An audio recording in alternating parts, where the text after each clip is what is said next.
Good morning, Sergeants. My name is Corporal Mann, and welcome to this briefing. The purpose of this briefing is to inform you on the leadership competencies. I want to thank my SGL Staff Sergeant Schindler for attending this brief.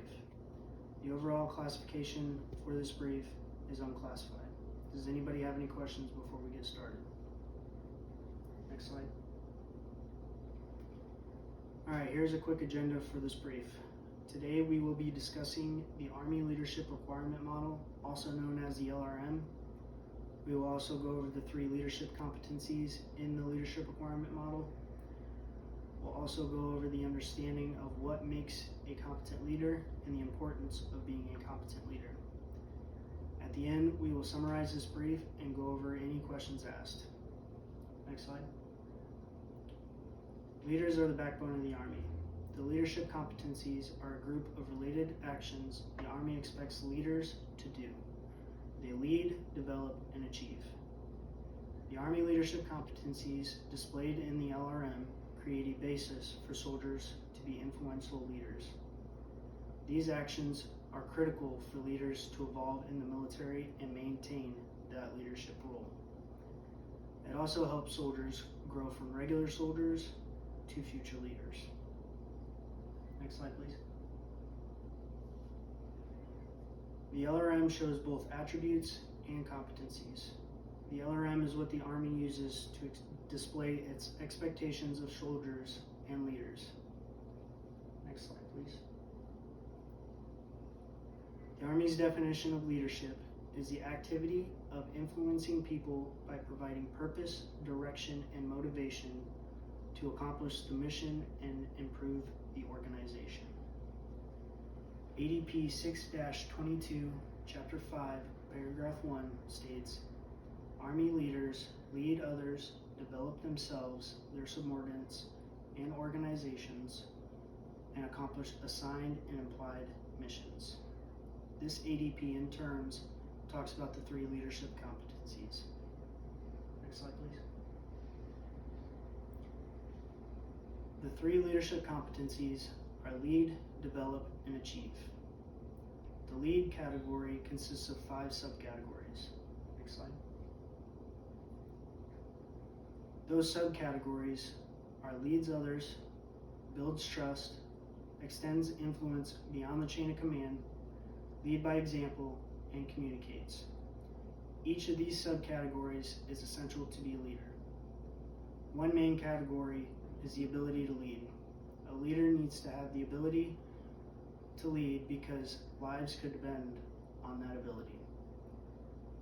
If a soldier is pinned down by enemy fire, leaders need to know how to give Alpha Team orders to lay down suppressive fire and Bravo Team to recover the pinned down soldier and get him to safety. Another major category is the ability to build trust. A leader should build trust within their squad. A leader relies on their soldiers as much as their soldiers rely on them. Building trust creates better unit cohesion and allows everyone to trust the person to their left and right with their life. Furthermore, the ability to lead by example is another major category. If a leader does not lead by example, their soldiers will see this. For instance, if a leader does not maintain his uniform or comes to work unshaven, the soldiers will see that as an excuse to do the same. A leader maintains his appearance, lives by the Army values and warrior ethos, and shows discipline. The develop category consists of 5 subcategories. Next slide. Those subcategories are prepare oneself, prepare others, create a positive environment, develop self and others, and stewards the profession. A leader should always be preparing and developing themselves. For a leader to prepare and develop their soldiers, they must first develop themselves and prepare themselves. Good leaders tend to focus on others before themselves. An effective leader is a coach and mentor to his soldiers. This promotes a positive environment and in turn boosts morale and trust in that leader. The Achieve category consists of 6 subcategories. Next slide, please.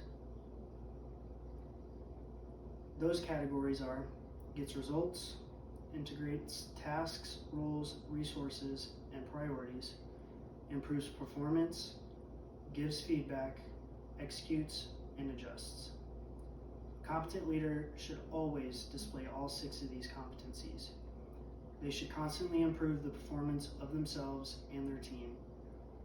A team that performs well gets the job done. Giving feedback is crucial to improving performance. Constructive criticism helps develop the team into a more effective unit. The ability to adjust and execute are critical parts to mission success.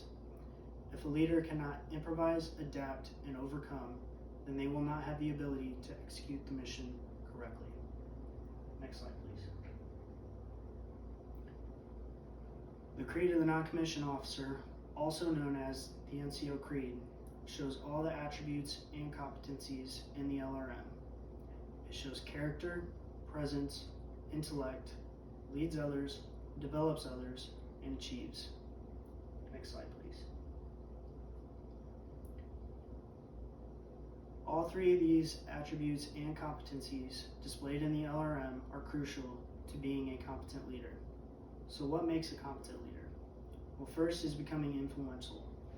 An influential leader is someone who, through powerful influence, as opposed to coercion, achieves effective results through people who choose to follow them because they believe in and trust that leader can guide them to the desired result.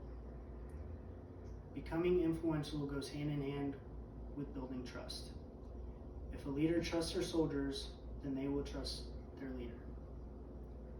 Another example is leading by example. Again, if a leader does not lead by example, their soldiers will see this. Communication is key to being a competent leader. If leaders do not communicate with their soldiers, they will have no idea how to complete a task or what the task is. Developing others is self-explanatory. Great leaders recognize that they must continue to work on their development while also developing the capabilities of their teams. Next slide, please. The importance of being a competent leader is that it helps build better unit cohesion within their team. It helps build trust between leaders and soldiers, helps future soldiers evolve, and promotes a positive environment. It helps build unit cohesion and trust because the bonding together of soldiers in such a way as to sustain their will and commitment to each other, the unit, in mission accomplishment despite combat or mission stress. This in turn creates a positive environment and helps a leader pass his knowledge, skills, and expertise onto their soldiers so they can evolve into future leaders. Next slide, please. In summary, the LRM lays out the Army's expectations of its soldiers and leaders. Leaders lead, develop, and achieve. The leader is also influential and helps build trust and confidence within their team. Leaders promote a positive environment to pass their skills, knowledge, and expertise to soldiers to evolve into future leaders themselves. Next slide, please. Are there any questions? This concludes my brief.